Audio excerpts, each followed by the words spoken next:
Coming up today on The Fit Mess. Once I realized that I know almost nothing about almost everything, it allowed me, and again, I had to really push the ego down and really become more humble and be more grateful about what I had. And what it allowed me to do was really expose my mind to, okay, what's out there? Are my beliefs the correct thing? Or could they be wrong? That's Brian Ondrako. He's the host of the Just Get Started podcast. Today, we'll talk with him about how he helps inspire people that are on the cusp of getting started on their path towards happiness. But first, I'm Jeremy. And I'm Zach. We've spent years pushing ourselves to learn more about our own physical, emotional, and mental health, and picked up a few coaching certificates along the way. But really, we're two guys who got sick of our own shit and started making changes to be healthier, happier, and live more meaningful lives. And each week, we talk to world-class experts with advice to help you do the same. All right, well, we're all about vulnerability here, right? We want to share the pains, the bumps, the bruises, all the things. So without complaining too much, I just want to share that for me, the last few weeks have been particularly rough. I feel like summer was a speed bump in my life of a year that started really well. I got things under control. I had routines in place. I was really on a path that I felt good about. I was able to look in the mirror at several points and not completely hate who I saw. It was great. But then my routines fell out of place. And all the things that I do to sort of manage everything got to be too much. And they fell to the side. And it was hard. It was a struggle. You know, Zach, I know you are at a place in your life where you're feeling happier than you've ever been. You're in the best shape of your life. I've heard you say it several times now. And I keep getting jealous of that. I'm just like, fuck, how does he do it? That's amazing. I want more of that in my life. I feel like I can't do anything right. And so really, just in the last few days, I decided that it's just time to start over. It's okay to just acknowledge that I'm the dummy in the room. I don't know what I'm doing. And that led me back to some of my basics. A lot of this journey began for me on the yoga mat. So I got that out, dusted it off. I've been using some of that. I've spent more time in more cold water, just trying to feel better. And I can already feel a difference. In the last few days, I'm feeling more at ease. And it's because I'm making room for myself. And it's just so interesting because I'm realizing just in the context of the interview that we're about to share, so much of this was just about me starting again. I had stopped so many things and was just kind of keeping the wheel moving, keeping that hamster wheel spinning. And I had to find ways to start taking care of myself. And I did. I'd had to just go back to basics and do some of the simple things that opened some of the early doors for me that really led to us doing this show and doing all the different things that we do to try and inspire others to help take care of themselves too. And you'll get it back. I mean, in this journey, again, and it is a journey, it's ups and downs, it's, success and failure. It's not all shininess and goodness and always the best, right? And you're right, I do say a lot that I am the happiest and in the best shape of my life, in my entire life. But again, remember, I was so unhappy for so long in my life that me being the happiest I've been in my entire life, doesn't mean I'm happy all the time. Mm-hmm. It means that I'm better than I was. Mm-hmm. And that's my goal, to be better than I was yesterday and be better tomorrow than I am today. So again, I heard you say I'm jealous of that. And I think you can get there, but all you have to do is be more happy tomorrow than you were today. And that's it. Yes. And also, how many times do we get on these microphones and say, don't compare yourselves to others. You don't know what shit they're going through. And all, and I'm so conscious and so aware of it. But when you're down, when you feel like the world's, stacked against you and you're just letting all of the excuses and all the victim shit take over, it's so hard not to look at what you perceive as success of others and just be like, why can't I have that? This sucks. Well, and to be fair, right? I mean, think about my situation.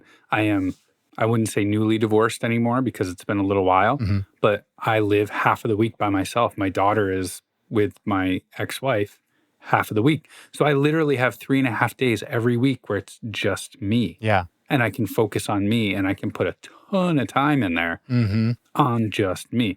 So the situations are very, very different.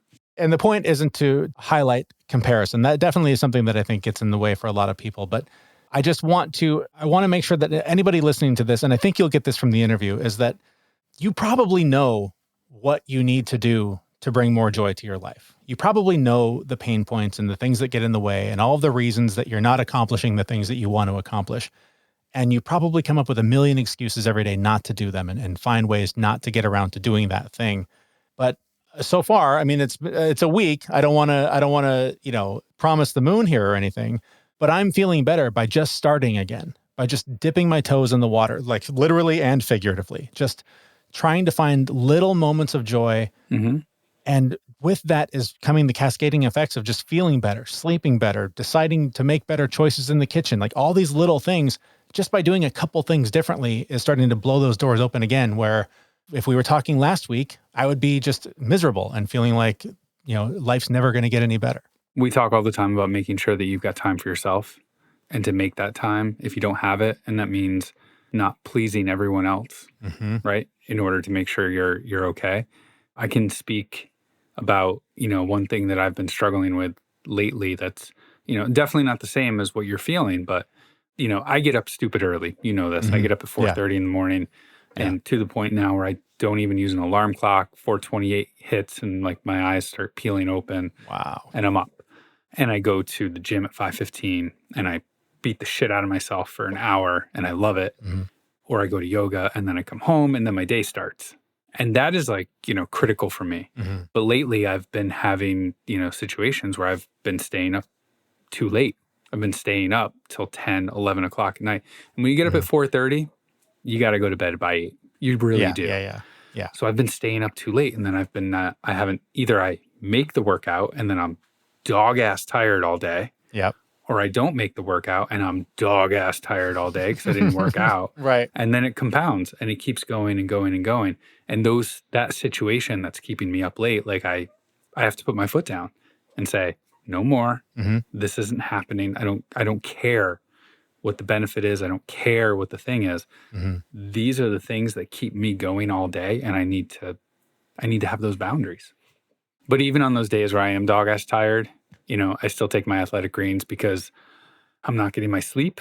I at least need to get my nutrients, and that stuff is just amazing. It's packed with 75 high-quality vitamins and minerals. It works with any diet plan, and it tastes great. And for less than $3 a day, you're investing in your health for a lot less than your cabinet full of vitamins. So reclaim your health now with convenient daily nutrition.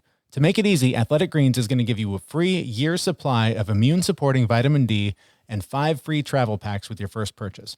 All you have to do is visit athleticgreens.com/fitmess.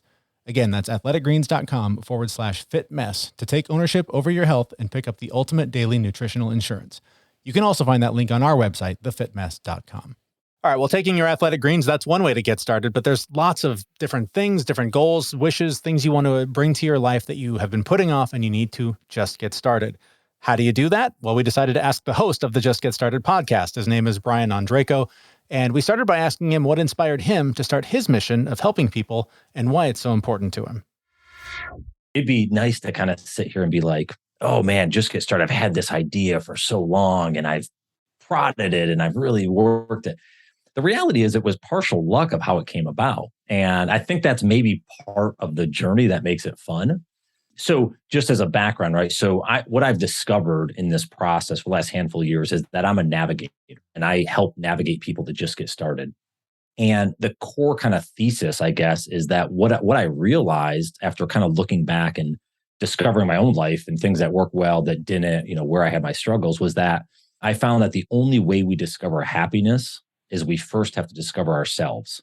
I think we're so used to kind of looking out into the world and saying, oh, what are other people doing? Or what's going on here? Or, how does that feel there? All this stuff.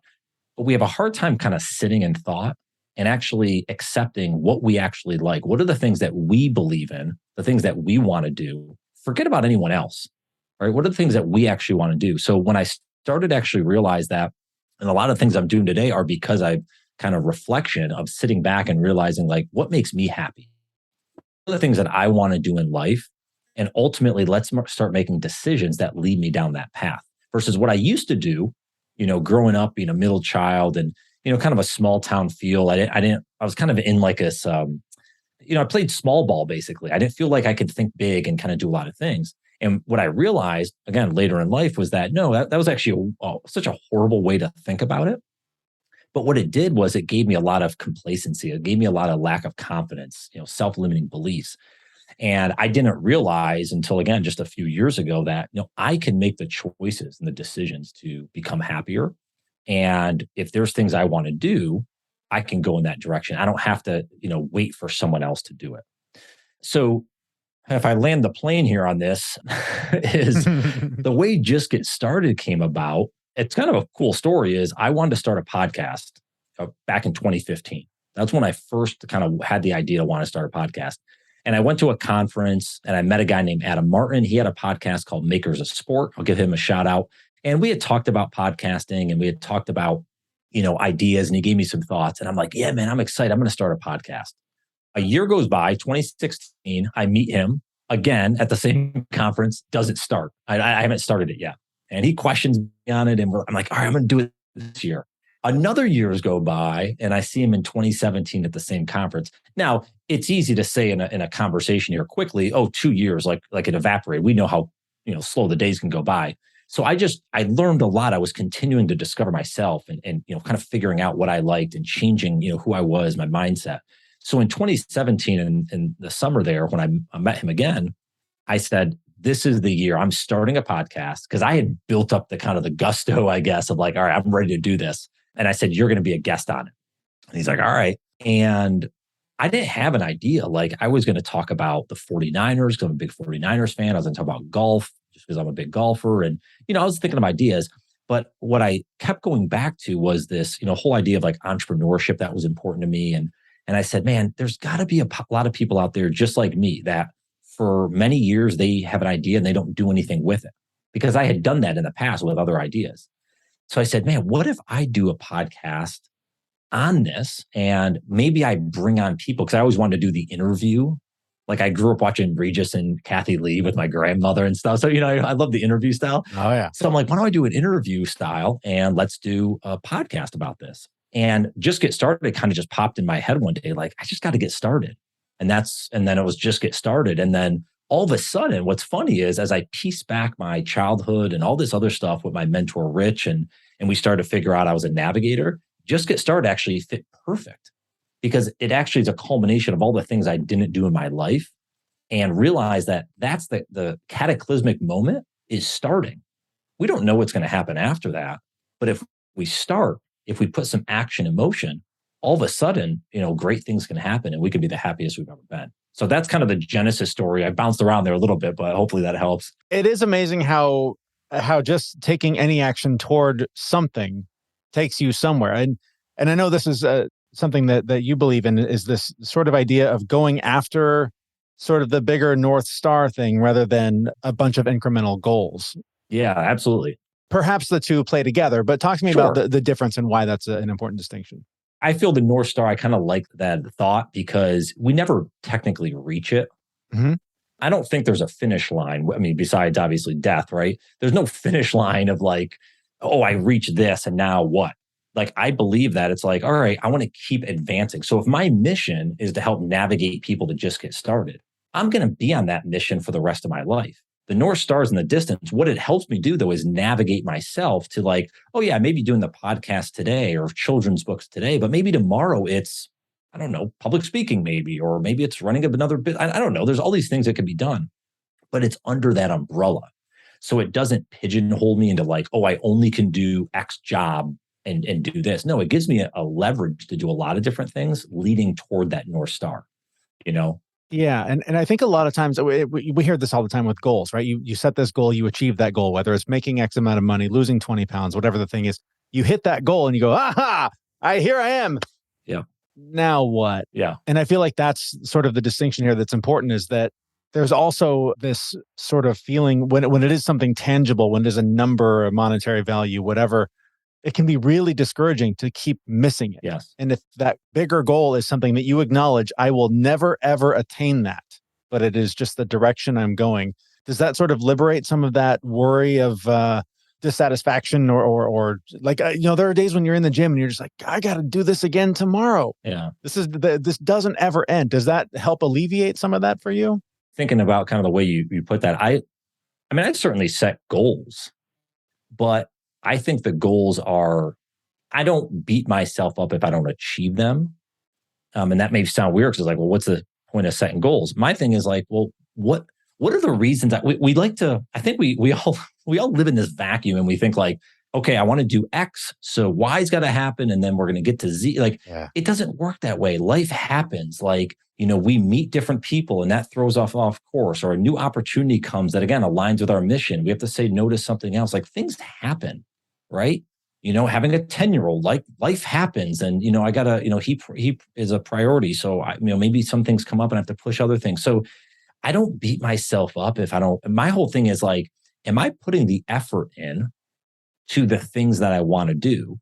And am I avoiding is the wrong term, but am I saying no to things that aren't in line with and this is why it's so important for me to discover that purpose and follow that North Star, because I kind of at least know what decisions should I make or not.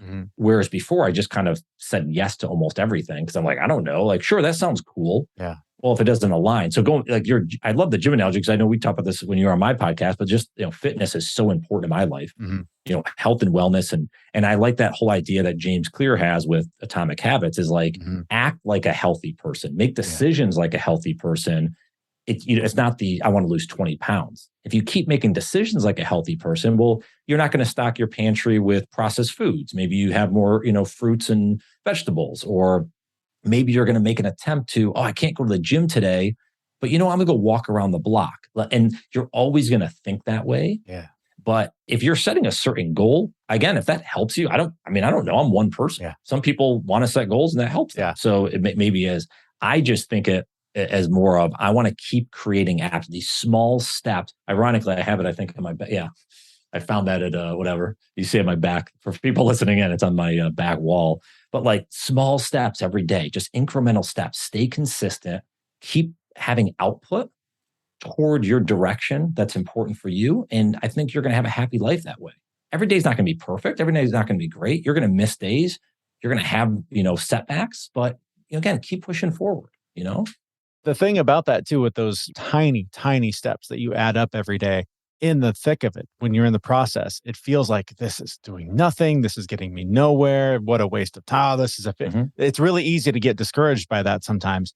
But that's where I think it's really important to sort of keep track of those things and to be able to then look back after a month, 6 months, whatever, and go, oh man, it didn't seem like I was doing much. But now with hindsight, I can look back and see how far I've come because of those tiny things. That's something I fail to do a lot is I can feel like a failure a bunch. I can feel like I haven't come far enough on whatever journey I'm on. And I don't do a good enough job of tracking the little things I do every day. And so it's really easy to get discouraged. And, if Zach were here, we would talk about how he often will say, well, dude, look, you say you ate like crap last night or whatever, compared to 5 years ago, right. Would you say that you ate like crap last night? There's little things like that there where you sort of need that accountability, I think, from either yourself or sometimes a partner to show you that those little things do add up and that they do help. Yeah. And again, I think this is one, again, with the whole just get started mission, I would be a fraud if I was just like, get started and do whatever. And if I'm sitting here doing nothing, like I enjoy like putting the podcast out, I'm almost at 300. I think you guys will be in the late 290s or whatever, episode wise or something like that. I did episode 1 almost 5 years ago. Like I had to have the first one before I have 300, but like writing the children's book, blogging consistently, a couple times a week, like all of this, it's all just because I believe that everything I put out, and I think you guys probably agree as well, because your stories, right? You and Zach both have unique stories, especially from around the fitness and health and kind of your journey is I share exactly what I do, the struggles I go through, the frustrations I go through, the exciting moments, when I hit a personal record at CrossFit or something like that. I share all of it because, again, the reason I share it is the person that's just behind me. Listen, I'm not that far ahead of many people. Like, I'm kind of in the grind every day. Yeah. So like the person that's just behind me or a little behind me that wants to look up to me and say, wow, Brian's written 2 children's books, or he's done this or that, or he's done a podcast for 5 years. Oh my gosh. To let them know you could do the same thing. I'm not anything special. Yeah. I just decided to make a change in my life because I was so complacent. I was so just letting fear dictate what happened to me. And I was tired of it. And ultimately, it just took a lot of just restless nights and frustrations and looking in that accountability mirror to finally say, you know what, fuck it, man, let's do it. Let's get started and let's see what happens in life. And I'm the happiest I've ever been, I think, because I've made those decisions. Take us through some of those decisions. What are some of the things that you've done that have gotten you to a point where you're a successful podcaster, an author, like you're doing all these things. You weren't always there. Right. Take us on that journey. Well, I think, there's a lot of inflection points I can go back to. Let's start with one of the ones I think about a lot is, my son was born in 2012, and my first children's book that launched in May of 2020. Now I had some issues with May of 2021. I'm forgetting what year we're in. The last few are kind of a blur. Am I right? Yeah. I wrote it in 2012. Like I wrote most of it, and I shelved it for like 7 years. Wow. Because to take you back of the Brian of 2012, 2013, like I had no confidence in myself. I didn't think that I was anything worthy. I thought it was going to be like, when I remember back conversations I had with myself, it was like, you're going to work a job. You'll make, I don't know how much money I would make. Like I didn't have that in my head, but like work a job, maybe you work your way up and, hopefully you have a safe life and you're kind of good. And I thought that's what happiness was. Like the fact that I wasn't on the street kind of thing. Like, yeah, I'm grateful for, I guess, having a job and, having a family and stuff. But I used to think I was very complacent. That's the word that's best describes it. But I was also fearful. I was scared to branch out and do anything that would make me look like I was trying to be something bigger than maybe people I thought looked at me, like. And by the way, too, I changed careers. So I was a PGA professional. I used to teach golf for a living. And I had transitioned in basically 2012, really full time. I transitioned out of the golf industry. So I was known as the golf guy. Ask any friends or people that knew me, I was the golf guy. I still today, I have friends that I give, I'll give some lessons to if we're out on the range and stuff. I still love the game, but it's interesting of having to change that mindset of like, I'm not the golf guy anymore.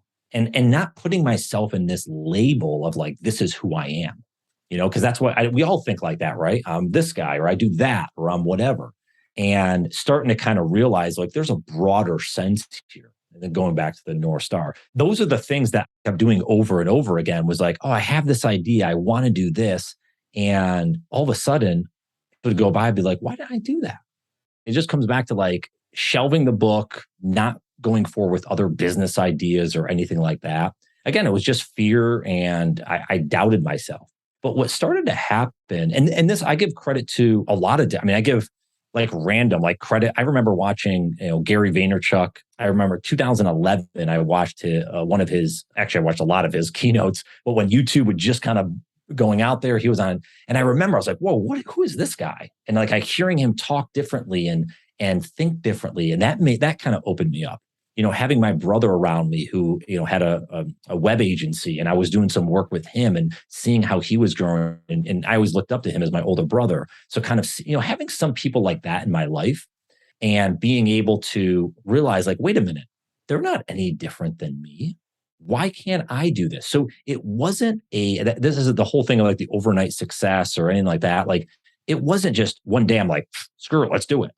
It was many, many months and years of beating myself up and saying, why can't you do it? What are you scared of? And it was like small little things. There's probably hundreds I can't even remember, but just like small little wins to get me out there. Obviously the podcast was the catalyst moment. That was the first major, like I'm getting myself out here. And then once I started the podcast, that just opened up the Pandora's box because I'm talking to all these people. They're creating the world that they want to live in, and they're doing all these things. So that kind of led me to, again, push forward with the book, Luke's First Round of Golf. And then some of these other things like, my latest one that just came out earlier this year, The Magically Magnificent Mysterious Mind. I have wrote that in a challenge I had in 2020. I wrote that book in 30 days. Wow. And then I illustrated it, So again, it all goes back to, I can share a million stories on different things, but it all goes back to having the curiosity to ask questions and basically be dumb, like be a beginner learner again. Yeah. And then gaining knowledge that I thought I knew. I don't know if you were like this, but like growing up, how we always think we know the answer. We're like, oh, I know that. Like we know everything. Yeah. And we really know like the surface level minimal amount. Yeah. But for some reason, we think we know everything.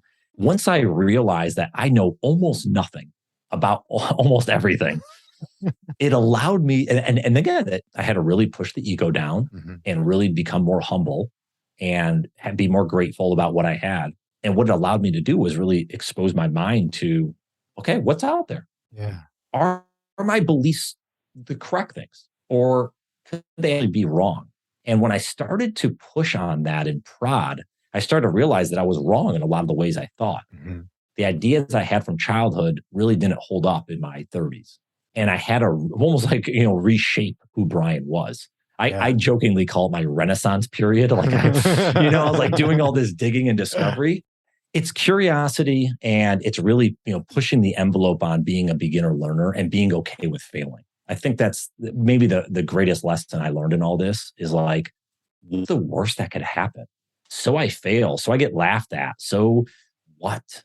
Who cares? What's the alternative? Be complacent and in a very comfortable spot where I'm not growing? I don't want that anymore. Let's talk about comfort, because that's definitely one of the things that we talk about all the time too, is that, when you're on one of these self-development, self-improvement, spiritual, whatever your journey is, I have discovered in my work that the more uncomfortable something seems, the more, sort of threatening to my beliefs and my comfort zone, the more I'm going to get out of it and the farther I'm going to, launch forward on this path. So how do you deal with discomfort? Do you lean into it? Is the obstacle really the way, as Ryan Holiday likes to say? Yeah, and it's actually funny you mentioned that because he's one of my favorite authors, and reading is actually one of the things that exposed me to a lot of this. But yeah, I think I've now leaned into it. I'm not saying I always did. As I mentioned earlier, I was scared to lean into any discomfort. But what I actually realized was that to getting from uncomfortable or our comfortable spot to like what seems uncomfortable or discomfort, and then getting to where we're more comfortable with that, it's a sliver. It's not that big of a jump. We think it's like a, Grand Canyon size in terms of but we're really experiencing little discomfort. And once you do that over and over, as I look at kind of the stream of consciousness here, I think a lot of it, being in a sales professional role and in software sales and stuff like that over the years, I think that's helped me and having, conversations that can be difficult, right? It can be difficult. We can press on folks and, trying to get them to solve problems. So I think there's some help kind of with that role and those roles that I've had. But I think ultimately, yeah, that discomfort was something I pushed away from in the past. And now I kind of embrace it. I'm like, ooh, what could happen if I actually do this? Yeah. But I think it goes back to, again, all the way what I mentioned at the beginning is discovering what makes us happy. So if we understand that, hey, we're going to have discomfort, like we already hit that head on, there's going to be discomfort. Let's know there's going to be obstacles. Well, now that I'm ready for them, because I already know they're going to come. But if it's something in my way to lead me toward happiness, well, then let's go ahead and try it, because I know if I can get over that barrier, I'm on my way. Yeah. So I think it goes back to, as cliche as it sounds, it's like, it's just mindset. It's thinking differently. It's being open to being wrong, like you said. And then, okay, we're wrong. Maybe we're right. Maybe we confirm things. But then what do we do with that? Right? Yeah. Are we reshaping or again, are we kind of battling like, well, yeah, maybe, but whatever. We're not going to do anything about it. Because I think that's what happened. I don't know if you did this in your journey, but like for me, it was a lot of I was wrong, but I would never seek the right answer. Mm-hmm. I think alternatively, you can find out, and I've seen this a lot from people who newly discover or talk about Gary Vee, is this idea that you realize you're wrong, but you don't know how to be right. There's such a flood of information. Like if you decide, that's it, I'm purging my social media, I'm only going to follow, the people that are self-development gurus, that are, spiritual leaders, all these things. If you start following that, you can get inundated with just hundreds of different points of view. And you've done the work to discover your North Star. You know the thing that's driving you. But before you know that, there's sort of this murky place where you're like, I'm not really sure. All I know is that I was wrong. And now there's lots of ideas about how to be right. Or maybe not even how to be right, but how to find that North Star. Mm-hmm. So what advice do you have for people that are sort of in that murky, I don't know yet, and there's a lot of different advice and I don't know which way to go? How do you find that? There's a couple, I guess, angles to start. So first is I always like to go back to childhood. I think most probably is the best word to use, because I think most of our self-living beliefs, our habits that we have today, whatever age you're at, they were developed in childhood. So I would first encourage people, because I did this exercise, is to go back and figure out, like, I'll share a story, which is interesting. So I can say, I guess I'm close to my parents. I'm not nearly as close as most people are when I talk to people about their parents. But I spent a lot of time around my grandparents growing up. And I learned a lot of lessons from them. I learned a lot of empathy and compassion and stuff from them. But one of the things I remember is, and I was a middle child. So just, I don't know, any middle children listening in, like I had all this, like, I wanted to give so much like love to people and I wanted to share. I was very emotional. I'm still emotional to this day, but I never felt I could share that with my family. Like we didn't say we loved each other or anything like that. So I kind of had this like inside of me where I couldn't expose it. Yeah. But what was interesting is people like friends of mine and classmates in high school and stuff, I would remember like, I actually remember like sitting in study hall like senior year and stuff like that, where people would come up to me and like share their problems with me. Or let's say it's a boyfriend, girlfriend, and they'd talk about the relationship with me. And I'd just be sitting there and I'm like, I think back now, I never thought about it at that time, but I think back now. And when I did this exercise was like, why did people come up to me? Well, I think I was comfortable to talk to. Like I gave them a warm feeling that I was going to be there and listen to them and offer maybe whatever advice I could share, but at least be like kind of open where other people might have shut them out. And I've had other people say this over the years. So it's something I really looked at. And again, it goes back to becoming a navigator and realizing that was like, I have so much empathy and compassion for people. I feel I'm very kind. Like those are things I never could share though when I was a kid, but have always been inside me. So I leaned into those as I started to look at what's my purpose in life and where do I want to, what do I want to do? What are some things I could do to shape the world? And I went back to empathy, compassion, gratitude, kindness, like those things that are core to me. Mm-hmm. So anyways, I would encourage people to go back and think about childhood, think about the things that you enjoyed doing, but also think about the areas where you felt suffocated, where you felt you couldn't expose yourself. What does that look like? And that might at least give you a glimmer of hope of, wait a minute, these are things I should be doing, but I shouldn't, right? It's kind of like telling kids not to, whatever, play with paint and paint something or whatever as their kid. And you keep, well, all of a sudden they decide they go be a lawyer and they're working, 80 hours a week and they're whatever, but they love to paint, but they got suppressed as a kid. But let expose that. Yeah. So I think there's a lot of things we can do as we look back at childhood. That would be my first, I guess, encouragement for folks. As I just think it opens us up to things that we haven't maybe thought about in a long time. Yeah. And it might be painful too. Mm-hmm. Might be painful. Have you ever done that exercise? I feel like I sort of do it in spurts all the time because this is, we talked about how we're both just a few steps ahead of whoever's behind us. And coincidentally, today is one of those days where I don't feel like I'm a few steps ahead of anybody. So, it's conversations like this that always help me. Yeah. But I do, I was having a conversation with a friend the other day about passion. And it's just, what are you passionate about? And we both kind of were like, I don't know if I know yet. I'm still sort of figuring it out. And, this, just to be honest, this show started as a passion project and it has served at times as an accountability tool, as an educational tool, just for myself, right? A lot of times when I'm sitting here talking into the microphone, I'm talking to myself to try and motivate myself to get over whatever hump I'm in right now. But, I think in a lot of ways, other than trying to help other people feel less lonely than I have felt at the darkest points of my life. Like that's sort of my North Star. That's the thing that keeps driving me is that I don't want anyone else to feel the way I do and have when I am just in the dark, lost, feel like nobody else can feel the way that I do. And so when that doesn't feel like enough, that's when I started thinking like, what did I do as a kid? What was fun? Where did I find joy? And to be honest, I didn't find a lot. Because I had, there was alcoholism in the house. There was a lot of instability. I was home alone a lot as a latchkey kid, as a Gen Xer. So it's tough to find that joy for me because I don't know that I've always had it. I feel like I've spent most of my life in survival mode. But isn't that part of the pain? That pain, though, I think, like what you mentioned, help people feel less lonely because you had so much pain. Yeah. This goes back to exactly why I want to help, again, navigate people to just get started because I had so much pain from not starting and having these ideas sit in my head and it weighed me down. It's probably similar to you. Is like one of the things, and I got to give credit to Rich Keller, who's my mentor. And again, he helped me discover my one word is that he always tells me to think bigger. Mm-hmm. He's like, Brian, just get started is not the podcast.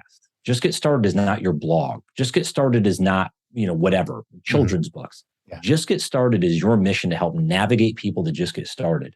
You do that through the podcast, through the books right now. Yeah. But if down the road, I want to do something totally different, as long as it aligns with that. Yeah. And maybe this is a good lesson for everyone listening, because talk about passion. I always used to think it was a product. Yeah. Like, oh, I want to do this. I'm passionate about this. I'm going to build this. But what Rich got me to realize was you have to think bigger and almost think, when he thinks bigger, almost like think of it like the umbrella, like what's the top? And then everything falls underneath. So it's not about a product, because that can go away. Yeah. But your mission goes away. So that's why. So I like how you mentioned about, helping people feel less lonely. Well, you can do that in a lot of ways, right? It could be through the podcast, it could be whatever. Yeah. And that may be a good place to start. So yeah, I think looking back at childhood, I mean, I don't have all the answers. I mean, I think it's just, I think it's really just looking back at, we talked about this before, but like just sitting in thought and accepting what you want to do. Like we know, I think we have all the answers ourselves. I think we know what we want to do really. It's, are we willing to accept what we want to do and go do it? So let's use the example of the artist. I'm going to use this as an example here. Hopefully it's helpful. Let's say we always wanted to be an artist, but we're working a 9-to-5 job doing whatever. It doesn't really matter what it is, insert whatever. So if we know we want to be an artist, if that's kind of, that's the thing that's really driving us, no one is saying to quit your job tomorrow and become a full-time artist. But the encouragement is, well, if you want to be an artist, if that's what you love to do right now, and again, maybe that changes or whatever, but for right now, you want to try it. Yeah. Well, then what are you doing in those hours outside of the 9-to-5? What are you doing when you consume content online, right? What are the people that you're hanging around? Are those driving forward? You might not hang around artists, but are you hanging around people that are supportive of your ideas that you could talk with and learn from? And that's one thing I learned throughout this whole journey, was that if I get around the right people that are supportive that I can learn from, and vice versa, right? There's a mutual thing, they can learn from me if they'd like. But if I'm always trying to seek out information that's going to help lead me down my path. So I'll 49ers, I'll do other stuff. It's not like I'm a robot and only doing everything, related to the Just Get Started mission. But like, I have to focus and prioritize things to go down that line. And a lot of that, again, full transparency, I work a full-time job in software sales still. Yeah. And all the other stuff I'm doing is outside of that. Yeah. But I find time to prioritize that when I have the availability, because I think it's valuable to me. I look at it from delayed gratification. I don't need the short-term win right now. I'm looking at it as I go on in life, and hopefully I'll live a longer life, that I'm going to set myself up in the next 3-5 years, whatever, to have the freedom and autonomy that I want, that I didn't have in prior years. Right. So that's how I look at it. Yeah. And again, someone else may, look at their, quote unquote happiness as something different, and that's fine. But again, that's where sitting with yourself and figuring out what you want. Because if you want freedom and you want to be able to say, hey, I want to be able to do what I want when I please, well, then again, I always go to this analogy, but like, do you need the big house? Do you need the luxury car? Do you need all these things that it makes you look cool maybe by your neighbors, but is it weighing you down from actually digging out of debt, let's say, or again, moving to a new area or whatever, or again, starting your art business. Right. So it all intertwines together, but if we don't know where the starting line is, if we don't actually know where we want to begin, well, then how do we know if we're making the right decision? And I will say that some of those sort of tangible things that fall under that umbrella, if you don't have that umbrella, there have been, I don't even know how many days where I've got time. I'm by myself and I can do whatever I want. That thing that I want the free time to do.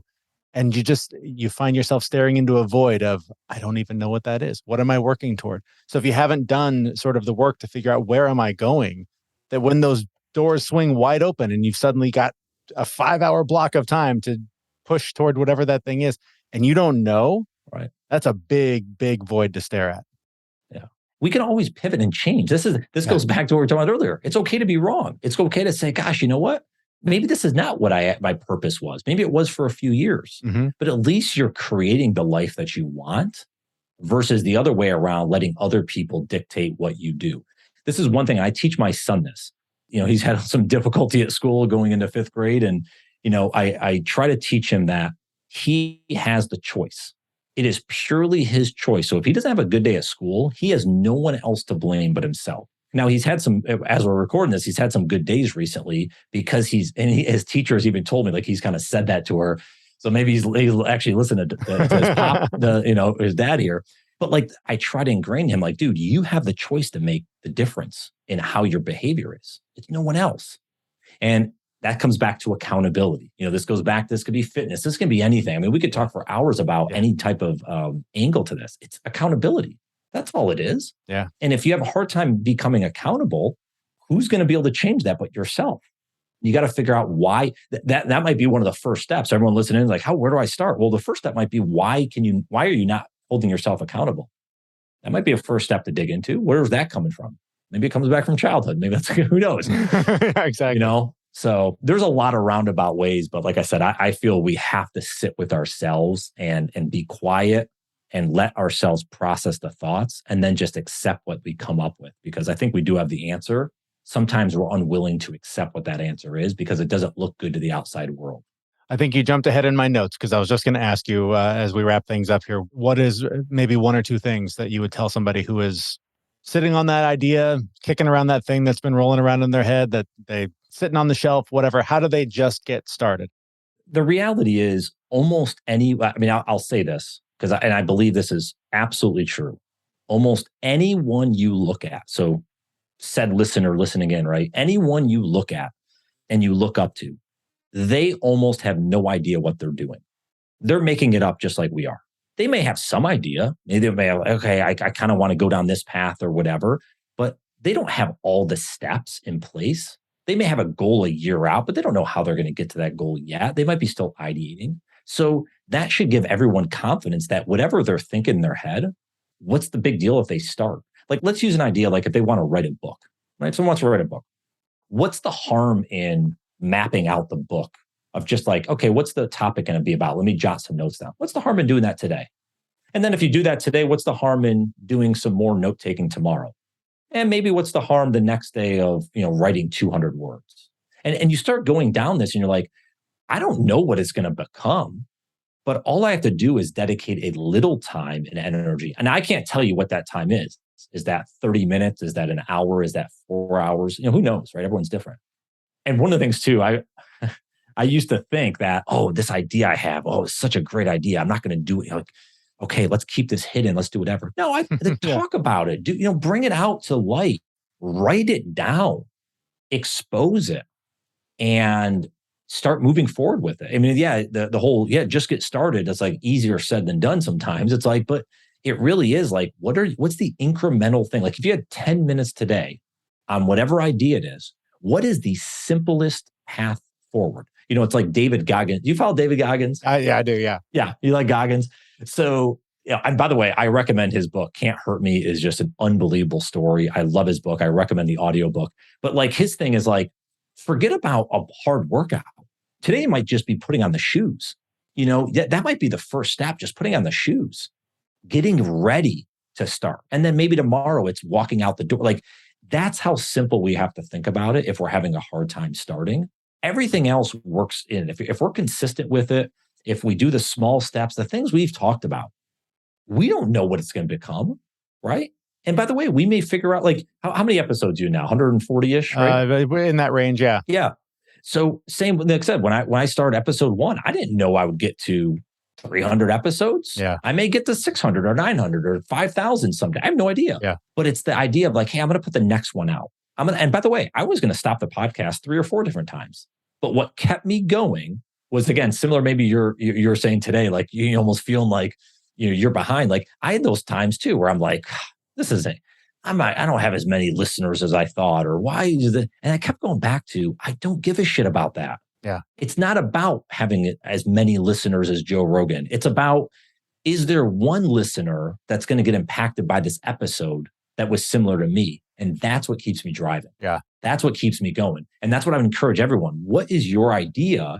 And how is it, one, going to make you happy just by doing it? And then 2, can you share that with the world? And is that going to make it exponentially better? Because now you're sharing that greatness of the idea with everyone else. I would argue sometimes it has to just be about the work, even if nobody ever hears of, the work, sees it, it has to be about absolutely just getting that out of you in some way to be able to move on. A lot of the time you'll talk in like a business sense, like, hey, we start a business or whatever. But some people just want to, maybe it's a garden you've been wanting to do in your backyard. Mhm. Well, again, what's the first step? I don't know. Maybe it's reading about gardening. Maybe it's going to Home Depot. Like, I don't know, but like go and start doing it. Maybe it's getting one small seed Mhm. from the apple you just ate. And I don't know if you're gonna grow an apple tree, but you know what I'm saying? You get the idea. But like, and I'm going to go ahead and I'm going to just going to put this in a small pot and just start it could be the smallest thing, but just go do. And what I know will absolutely happen is you will feel fulfilled and you'll be excited to do it even more. But you got to get yourself out of the gate to even try it. There's nothing bad that can happen because of it. Nothing. I tell my kids all the time, the only things you're going to regret are the things you decided not to try. Absolutely. Because we can try it and it may not work, but at least we know we tried and we learn from it for the next endeavor. Exactly. I've kept you much, much longer than we promised. So sorry, I've gone on a ton of tangents here, Jeremy. No, I feel bad. I should be the one driving the bus. I let it go way off to the left. Sorry about that. So thank you for your time. Tell us more about where we can learn more about you, your show, your books, and all the things you do online. Yeah, I mean, everything's on my, and I appreciate it, Jeremy, having me on here. BrianOndrako.com, BrianOndrako.com is my website that has kind of links to everything. I'm on all the socials at Brian Ondrako. So folks can connect with me there. And yeah, Just Get Started podcast is, kind of my baby that I started almost 5 years ago. So I love doing that. Have the blog you can subscribe to. So a bunch of different stuff. Check out the children's books. If you have kids under 10, there's some cool books out there too. So all great stuff. And we'll have the links to all of that in the show notes for this episode at our website. Brian, thanks so much for your time again today, man. I really appreciate the conversation. Yeah. Thanks, Jeremy. Our thanks to Brian Ondrako from the Just Get Started podcast. You can find links to him and his work in the show notes for this episode at thefitmess.com. Yeah, and I really liked when he talked about the core of everything that he believes and teaches is finding your North Star, and particularly finding that goal that you know in your lifetime you will never reach, because it's not about reaching that goal. It's about just keeping the compass pointed in the right direction to make sure that the decisions you're making and the things that you're doing keep you on that path so that you can really, like we talk about all the time, sort of become that person that you're trying to become. Yeah, I know for me, it's, just being pointed in that direction is really important. You're going to take a lot of turns and it's not going to be a straight line. And it's going to be really squiggly, but it helps keep the direction and the focus in the right place. So totally agree with that. Yeah, when you're lost, you just point it back in that direction and you'll find it. I spend most of my time lost. I've definitely spent the last several weeks lost, but I think I'm starting to see a shining light that's getting me back on track. And honestly, part of what has been making me lost, some of the things that have been keeping me off the path have been the limiting beliefs, the things that I've believed about myself since I was a kid. And really, I mean, we've talked about this a bunch lately, just the sort of recent acknowledgement that a lot of the voices in my head are not even my own. And they were planted there by the things that other people said either to me or about themselves. And I'm just now learning how to sort of ignore those voices and recognize that they're not me and they don't identify me and should not continue to prevent me from living the life, or at least living a life of intention rather than just sort of going along doing what, I think I'm supposed to be doing. And this is the point that I bring up all the time about being curious about yourself and asking yourself, what if I'm wrong? What if this is wrong? It's mind-blowing how many things that I have uncovered that I believed for years and years and years, and then went, that's kind of bullshit. It just changes your whole perspective on everything. Which can create a level of discomfort. And I think that's where you're on the right track. When you know that you're getting uncomfortable, you can lean into those obstacles and figure out that those are the things that are really preventing you from feeling happier, feeling more joy in your life. And so really lean into them. The obstacle truly is the way. Bust through those myths, bust through those limiting beliefs, and really start to find better ways to live your life to feel a little bit happier. Yeah. And on the way, though, like we stress this all the time, a support system, coaches, people can help you. We talk about vulnerability. And when you are vulnerable, the people who need to be there to help you through those situations will show up and help you. So go find a coach, find a support system, and just make sure they know what your North Star is, and they'll help you get there too. And perhaps you'll find them in our Facebook group. There are a ton of people in there that are on a similar journey, and we try to offer, various accountability tools and challenges and ways to really keep you on track toward that North Star. And so we hope you'll join us there. You can find the link to that on our website. It's thefitmess.com. That's where we will be back next week with a brand new episode. Thanks for listening. See you, everyone. We know this podcast is amazing and doesn't seem to lack anything, but we need a legal disclaimer. Prior to implementing anything discussed in this podcast, it is your responsibility to conduct your own research and consult your physician. You should assume that Jeremy and Zach don't know what they're talking about, and they're not liable for any physical or emotional issues that occur directly or indirectly from listening to this podcast.